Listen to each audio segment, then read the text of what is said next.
minutes what you were talking, but as it seems all the stars are aligning domestically as well as globally, and you enumerated several of them, including the GDP, strong GDP growth, the benign inflation. Inflation never really got to a problem stage in India of the kind that it was globally, but still good to see that.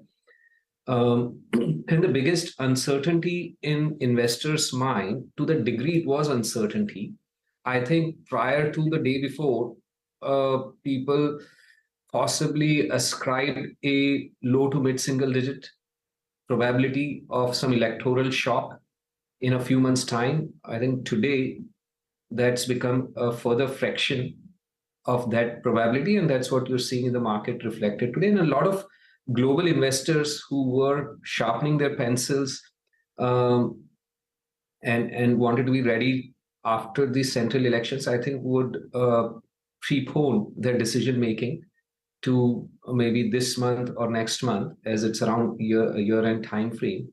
So I think that factor, to the extent that it's relevant, is also positive. And as Prashant was noting, the Fed is as reflected in the longer-term bond yields, which have come down sharply off of 5% to closer down to now 4%.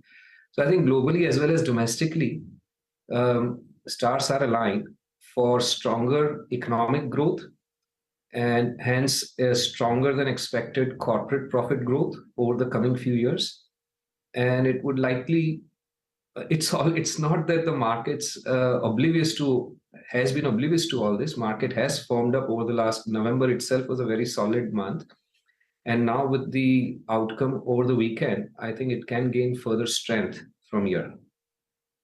Pull up a company called Dilip Bilkon. It's up 10%, 11%. Dilip Bilkon, it's a contractor, infrastructure company, based out of Madhya Pradesh. And that's about at about 432, coming up with very large volumes for this point of the day. We don't usually see it, so just pointing that out. Look at Novama Wealth, by the way. Citi this morning has put out an initiation report on Novama Wealth with about a 35% upside. So, the street has also been active with sort of widening coverage across a host of sectors where there was little by way of coverage. And look at Gokuldas Exports. Gokuldas Exports is now 4 digits for the first time. So it's 1002, 1003, stocks up 5% and looking very, very strong for this point in the day. Prashant is with us. Prashant, good morning.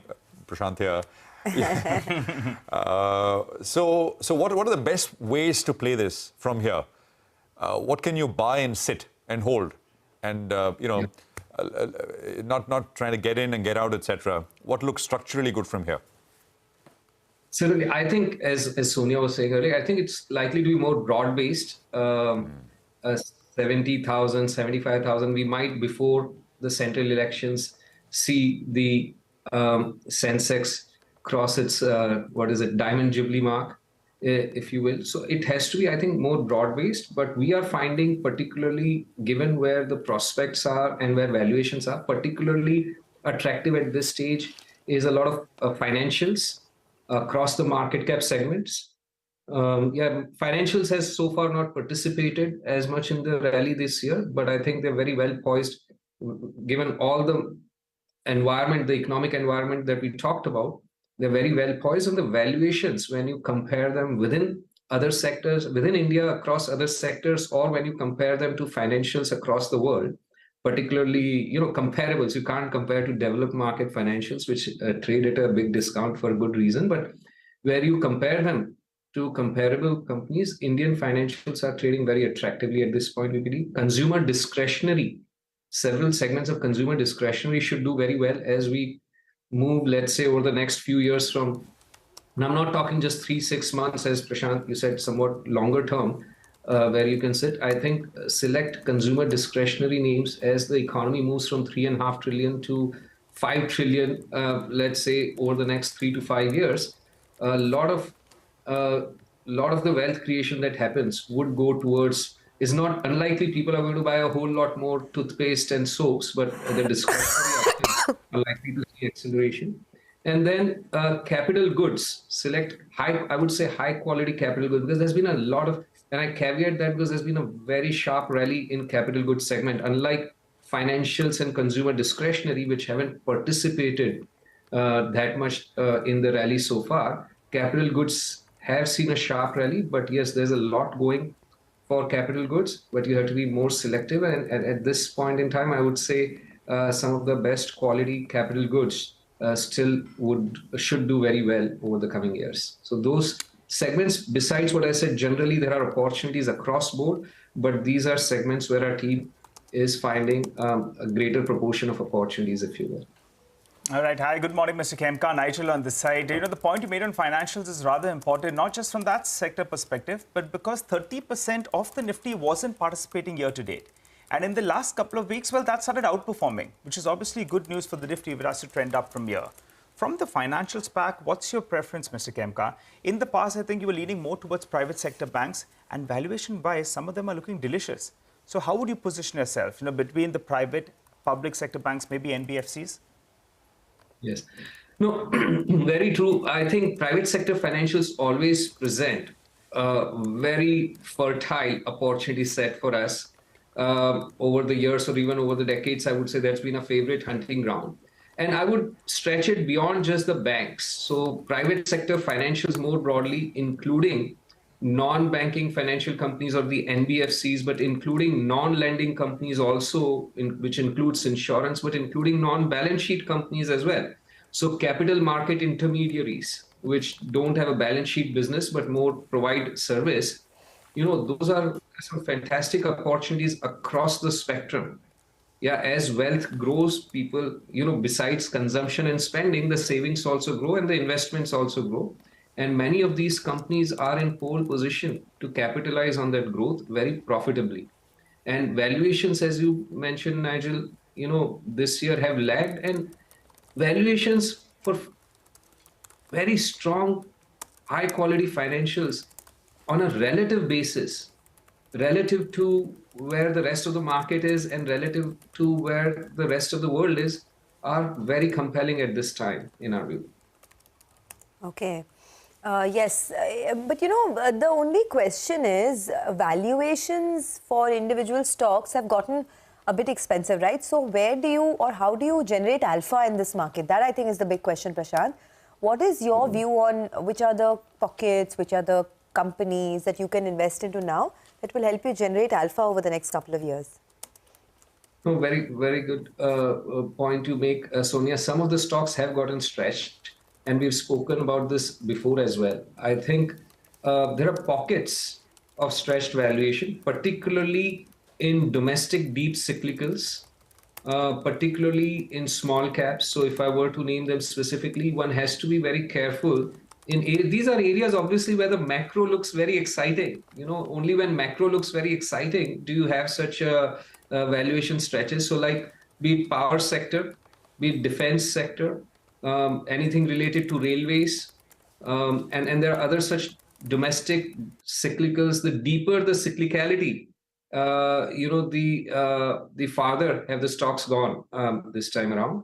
And you have to be just cautious. I'm not saying all of them are going to be losing money going forward, but you have to be cautious because some of the biggest losses also over time would be made from these facts.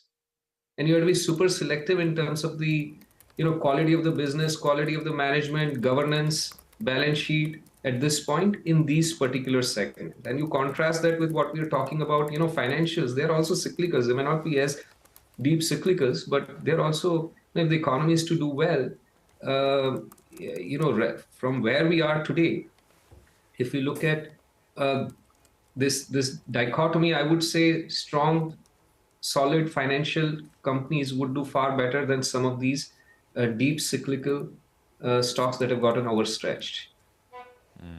By the way, you know, the market is at the day's highest point now. So it looked like there was some tapering off, etc. But we are 300 points plus on the Nifty.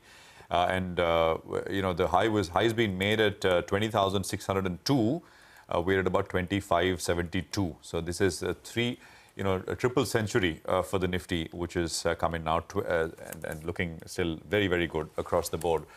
Prashant, you were talking about consumer discretionary. I believe you guys like Kalamandir, Sai Silk. If you want to just talk to us about that, I mean, as a thesis, right? We had, by the way, we spoke with the management. We had the promoter and, of course, the next gen here at the time of the IPO opening. What's the thought process? I mean, just to give us a sense. Yeah. So, Prashant, as you know, we can't talk individual stocks, but more broadly, if we talk about consumer discretionary, as you know, is a bit of a hodgepodge of a sector. The index makers, when they cannot find any particular sector that a company belongs to, they either put it in consumer or in industrials, depending on whether it faces it's a consumer-facing business or a B2B business. So consumer discretionary, when I say it broadly includes, retail, an example of which you pointed out, but also includes media, auto, and several other categories. And in each of these segments, there are very exciting opportunities in our portfolio. There are several. The team likes several retail companies. Like I would say, financials in retail also, execution is of paramount importance. So we look for companies which have had a long demonstrated track record of strong execution. And that can be across large cap, mid cap, small cap, and it can be retail. We don't have specific top down or philosophical bent towards a particular type of retail, meaning a particular category of retail.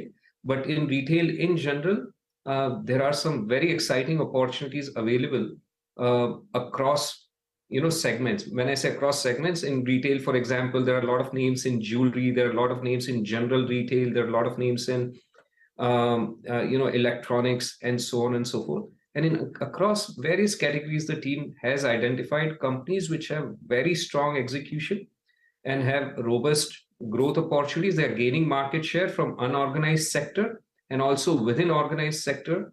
Despite having a strong position, they're further gaining market share. Some of them are very large, and those names we're very well aware of, and some of them are much smaller at early stages. Okay. But depending on the execution valuation, there are opportunities available. Got it. Prashant, thanks a lot for stopping by. Very, very big day for our markets, right? A momentous day where we have not only hit new highs for the sensex and the nifty, but it's also been a big political victory for the BJP in the assembly elections, and hence that brings more policy stability to the market, which the market always likes. Thanks a lot for joining in. Well, CNBC-TV18 is celebrating its 24 years this week. So the first management for the day is REC.